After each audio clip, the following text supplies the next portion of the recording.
study ancient history, we're lucky if we have one or two sources to confirm a fact. But for the death of Jesus, we not only have multiple early first century accounts in the documents of the New Testament, we've also got 5 ancient sources outside the Bible confirming and corroborating that he died.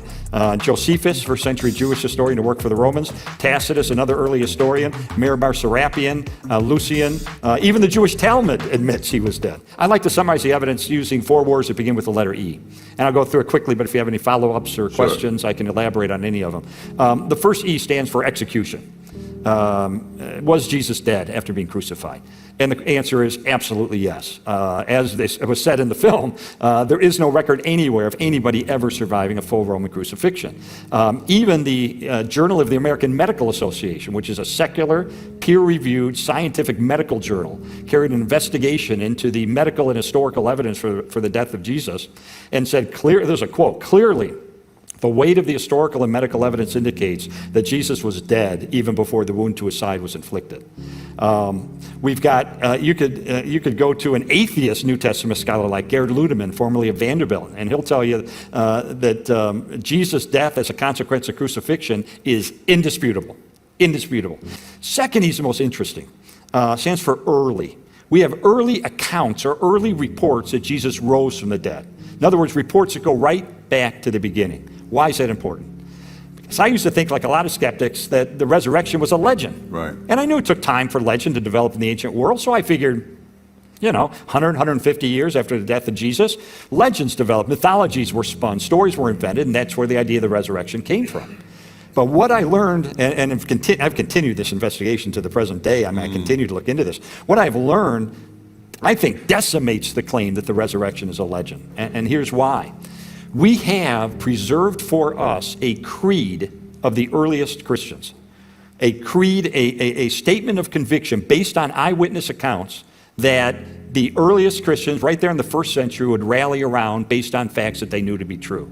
So this creed contains the essence of Christianity. It says Jesus died. Why? For our sins. He was buried. On the third day, he rose from the dead, and then it mentions the specific names of eyewitnesses and groups of eyewitnesses to whom he appeared, including 500 people at once. And then it says parenthetically, by the way, a lot of those folks are still around, so if you don't believe me, go ask them. Go out and talk to them yourself. Right. If they're around, you can question them. Now, this creed has been dated back by scholars to within months of the death of Jesus. How do we know?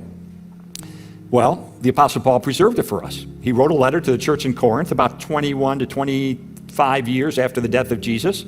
He recounts this creed, and he indicates past tense. I already gave you this creed earlier. So let's say within 20 years, he had given this creed to the church in Corinth. We could stop there, and that would be very impressive when you consider the first 2 biographies of Alexander the Great by Arrian and Plutarch, written 400 years after his life, and they're generally considered reliable. So within 20 years is really good, but we can go back earlier, because we know that Paul used to be Saul of Tarsus, a persecutor, a hater of Christians. 1 to 3 years after the death of Jesus, he's on the road to Damascus. Boom, he has this encounter with the risen Christ. He becomes the Apostle Paul. Immediately, he goes into Damascus and he meets with some apostles. Now, many scholars believe this is when he was given the creed that he later writes in the letter. But others say, wait, it may have been 3 years later. 3 years later, Paul goes to Jerusalem and he meets for 15 days with 2 eyewitnesses to the resurrection who are specifically named in the creed, Peter and James. And the Greek word that Paul uses in Galatians to describe this meeting suggests that this was an investigative inquiry. They were checking each other out. What do you know? What did you see? What do you experience? And some scholars believe this is when he was given the creed by 2 people specifically named in the creed. Wow. But either way, this means within 1 to 6 years after the death of Jesus, this creed is already in existence, and therefore the beliefs that make up that creed go back earlier, virtually to the cross itself. In fact, probably the greatest scholar in this area, Dr. James D.G. Dunn, says, this is a quote, he says, this tradition, by that he means this creed, we can be entirely confident was formulated as a creed, as tradition, within months of the death of Jesus, within months. That is far too quick to write it off as a legend. In fact, one of the greatest classical historians who ever lived was A.N. Sherwin White of Oxford. He understood the rate at which legend developed in the ancient world, and he said the passage of 2 generations of time is not even enough for legend to grow up and wipe out a solid core of historical truth. We don't have 2 generations of time passing here. We got a news flash. Right. And news flash, it goes right back to the beginning. So we have early, and we've got other early accounts right from the first century in Matthew, Mark, Luke, John, the book of Acts, and so forth. So Jesus was dead, execution, early accounts, which I believe discounts the possibility there's a legend. Third E is for empty tomb. And there's lots of reasons why we believe the tomb is empty, but I think the most convincing reason is that even the opponents of Jesus implicitly admitted that it was empty. How do we know? Well, because when the disciples began proclaiming that Jesus had risen, what the opponents of Jesus said, we know there's some sources inside and outside the New Testament, that what the opponents said was, so, disciples, Jesus is risen. Opponents, the disciples stole the body. Yeah. Now, think about that. That's a cover story. They're implicitly admitting the tomb is empty. They're trying to explain how it got empty. Right. It's like if you're a student, a teacher, and a student comes up to you and says, the dog ate my homework. That student's admitting, look, I don't have my homework, but I can explain what happened to it. The dog ate it. Right. It's the same thing. So everybody's admitting the tomb is empty. That's not the issue. The issue is, how did it get empty? And then the fourth E stands for eyewitnesses. Not only was Jesus' tomb discovered empty, but over a period of time, he appears alive in a dozen different instances to more than 515 people, to skeptics and doubters, to men, to women, to groups, to individuals, indoors, outdoors, daytime, nighttime. The disciples talked to him, they ate with them, they touched him. But here's what's interesting about the eyewitnesses. Remember I said earlier, in ancient history, we're lucky if we have 1 or 2 sources to confirm a fact. Well, for the conviction of the disciples that they encountered the resurrected Jesus, we have no fewer than 9 ancient sources, inside and outside the New Testament, confirming and corroborating the conviction of the disciples that they encountered the resurrected Jesus. That is an avalanche of historical data. Yeah. It's convincing because, as you mentioned in the book, he talks about how the disciples later gave their lives for these claims, and the pushback you got, of course, was, well, people die for lies all the time, and which is true. Yeah. But people don't die for things they know to be lies. Exactly. And I've repeated that, right? I've repeated that so many times. I got it from him. All right?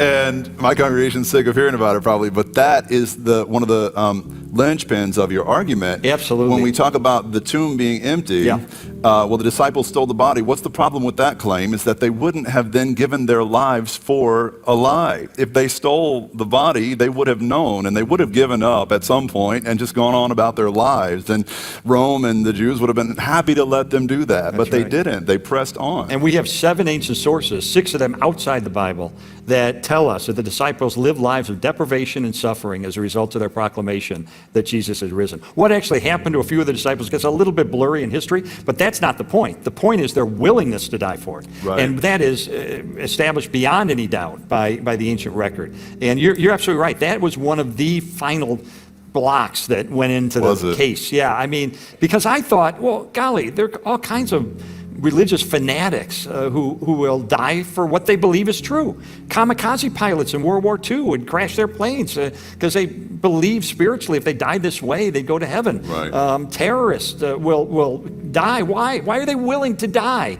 in the process of these crimes that they commit? Because they believe, and they've been taught, and they believe it to the core of their being. If they die this way, they'll go to heaven. But they can't know that for a fact. They just believe it. They were taught it and they believe it.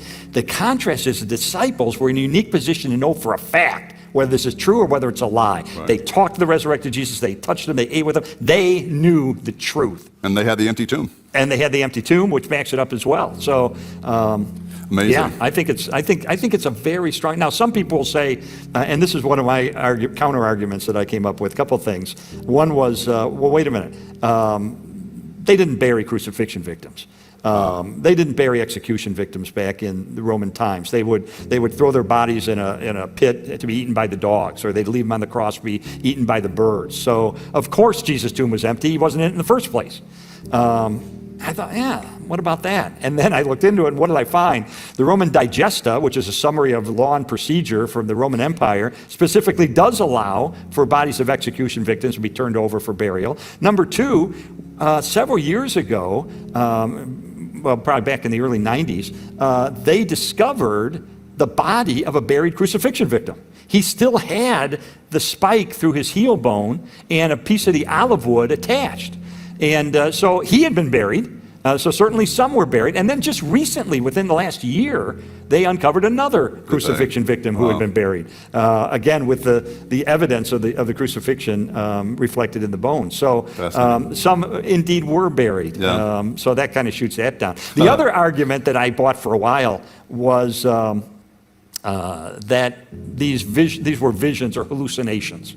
That the disciples didn't really encounter Jesus, they hallucinated. Okay. And it's interesting that one of the most famous atheist New Testament scholars, Gerd Ludemann, said that it is certain, historically, this is virtually a quote, he said, it is historically certain that Peter and the other disciples had experiences after Jesus' death in which Jesus appeared to them as the risen Christ. Wow. That's the atheist talking. Well, why is he still an atheist? Because he believes these were visions, these were hallucinations. So, I'm a journalist, I check things out. So I went to an expert on the human mind. PhD in psychology, professor of psychology for 20 years at a major Midwestern university, written over 20 or 30 books on psychology. He was the president of a National Association of Psychologists. Wow. And I laid out all the historical data and I said, now, Dr. Collins, wouldn't you admit to me these disciples didn't encounter the resurrected Jesus, they just had hallucinations? And he looked at me and said, that's not possible.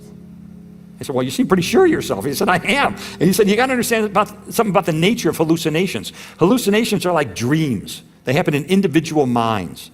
They don't spread like the common cold. It's not like you can wake your wife up in the middle of the night and say, honey, I'm having a dream about a vacation to Maui. Let's both go back to sleep. We'll have the same dream. We'll save all the airfare. We'll save all the hotel costs. I mean, it'd be great if we could do that, but why can't we do that?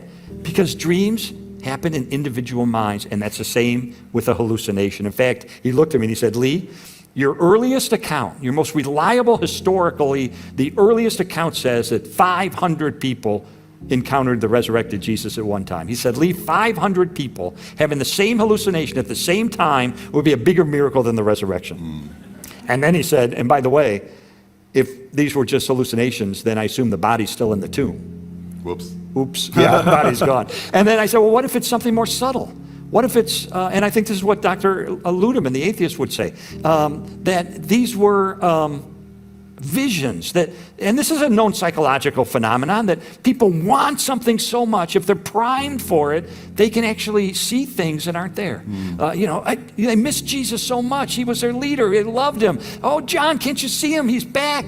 I see him over there in the shadows. Well, there's a problem with that. James, the half-brother of Jesus, was a skeptic about Jesus during Jesus' lifetime. Right. He wasn't psychologically primed to have a vision of his brother returning from the dead, and yet 1 Corinthians 15 says Jesus appeared to him. What happened to him? He became a leader of the church, proclaiming that his brother had risen, and he was martyred for his faith. And then the Apostle Paul hated Christians. He wasn't psychologically primed for a resurrection, which, by the way, was totally against the teachings of Judaism of the day, that there would be one resurrection in the end, not anything in the interim. And Paul wasn't psychologically primed for vision, and yet he had this encounter with Christ. So it's another little piece that we don't talk about a lot, evidence against the legend theory that the resurrection of Jesus was a legend, because legends must fulfill some preconceived expectation. And the resurrection of Jesus, as it happened, was not expected or anticipated by anyone. Not even the most fundamentalist of or orthodox of Jewish folks at the time expected there to be one man who would be resurrected first before all the rest of us are later. And so even the disciples haven't totally been trained shocking. They didn't expect it. They didn't even know what was happening after he resurrected. Like, he's there in front of them, like a whole new body, like, hey guys, and they're like doubting him. As it says they worshiped him and some doubted at the same time. And Jesus is like, what else do I have to do to prove this to you guys? And that's another reason why we value doubting here. It's because, it's a tradition as old as Christianity itself, but it has to be doubts directed toward Jesus instead of in isolation away from him.